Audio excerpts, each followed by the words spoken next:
بسم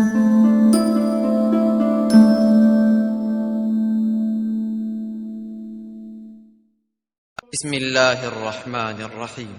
انسان کی سوچ متاثر سوچ کنڈیشن تھنکنگ ہوتی ہے۔ مثلاً ایک آدمی دولت اور خوشحالی کے ماحول میں ہو تو اس کے اندر بے جا خود اعتمادی پیدا ہو جاتی ہے۔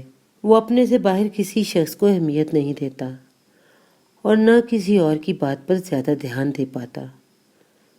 اس کے برعکس جو آدمی مصیبت اور بدحالی کا شکار ہو تو وہ حوصلہ کھو دیتا ہے۔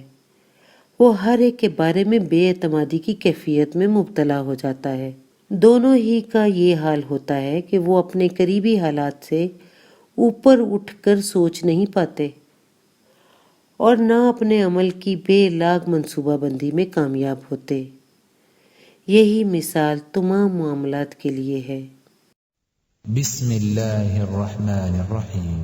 وَإِذَا أَنْعَمْنَا عَلَى الْإِنسَانِ أَعْرَضَ وَنَأَىٰ بِجَانِبِهِ وَإِذَا مَسَّهُ الشَّرُّ كَانَ يَئُوسًا قُلْ كُلٌّ يَعْمَلُ عَلَى شَاكِلَتِهِ فَرَبُّكُمْ أَعْلَمُ بِمَنْ هُوَ أَهْدَىٰ سَبِيلًا۔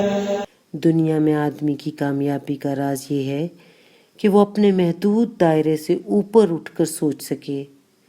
وہ ذاتی تعصبات کے بجائے عمومی حقائق کی روشنی میں اپنی رائے بنائے۔